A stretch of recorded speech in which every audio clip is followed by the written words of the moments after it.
আসসালামু আলাইকুম বন্ধুরা, সবাই কেমন আছেন? আশা করি সবাই ভালো আছেন।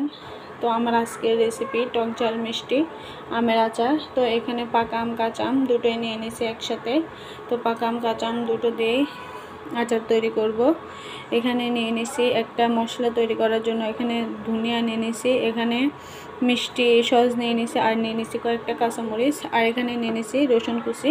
প্রথমে আমি এই শুকনা সসগুলোকে ভেজে নেব।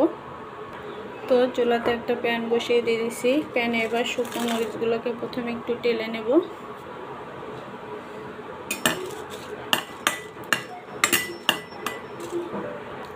তো শুকনো মরিচগুলো কিন্তু ভাজা হয়ে গেছে। এবারে সসগুলোকেও একসাথে দিয়ে দেব, দিয়ে একটু ভেজে নেব।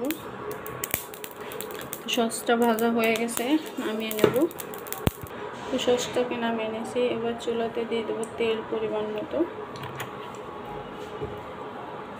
এবার রসুনগুলোকে দিয়ে দেবো, দিয়ে হালকা একটু ভেজে নেব।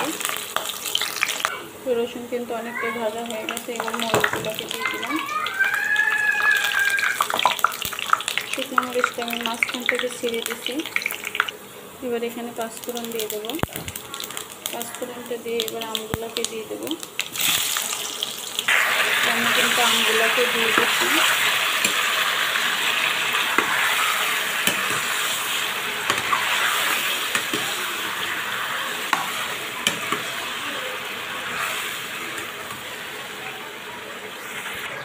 তো এই পর্যায়ে দিয়ে দেবো 1 কাপের মতো চিনি।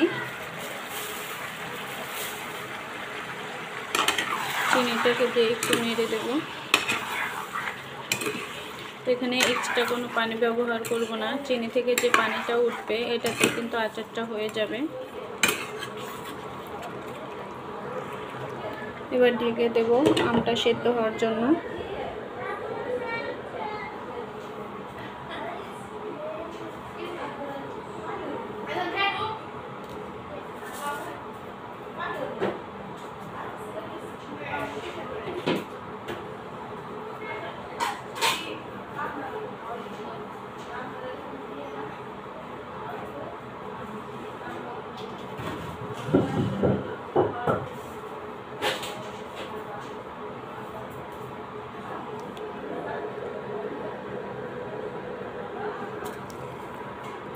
এদিকে আমটা সেদ্ধ হতে থাক, ওদিকে আমি মশলাটা করে নিয়ে আসি। এগুলোকে একটু শিলপাটায় ফেসে নেব। তো এখানে আমি একটু হলুদ ব্যবহার করব। হলুদ দিয়ে দিলাম যাতে করে কালারটা সুন্দর হয়। আমটা কিন্তু প্রায় সিদ্ধ হয়ে গেছে, যেহেতু এখানে পাকা আম আছে, সিদ্ধ হতে বেশি টাইম লাগবে না।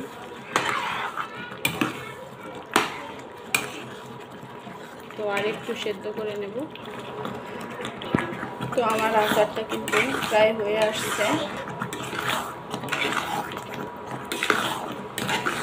দেখেই কিন্তু বোঝা যাচ্ছে অনেকটা লোভনীয় হয়েছে।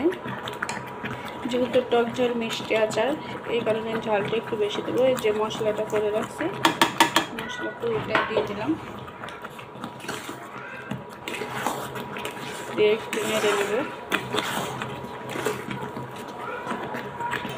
তো বন্ধুরা, ভিডিওটি স্কিপ না করে ফুল ভিডিওটা দেখার অনুরোধ রইল।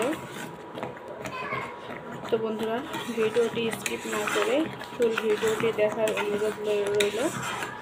আর ভিডিওটি ভালো লাগলে সবাই সাবস্ক্রাইব করে দিবেন। যারা এখনো সাবস্ক্রাইব করেননি সাবস্ক্রাইব করে দিবেন। সবাই লাইক কমেন্ট শেয়ার একটু বেশি বেশি করে করবেন।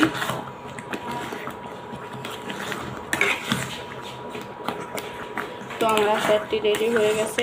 এখন আচারটাকে নামিয়ে নেব। তো আমার আমের আচারটা কিন্তু একদম রেডি।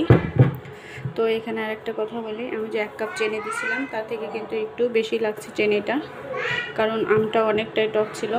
আমি আর একটু চিনি অ্যাড করছিলাম। আপনারা আপনাদের পরিমাণ মতো চিনিটা অ্যাড করবেন। তো বন্ধুরা, আমার ভিডিওটি যদি ভালো লাগে তাহলে সবাই লাইক কমেন্ট শেয়ার এবং সাবস্ক্রাইব করে দিবেন। দেখা হবে পরবর্তী অন্য কোনো ভিডিওতে। এ পর্যন্ত সবাই ভালো থাকবেন, সুস্থ থাকবেন।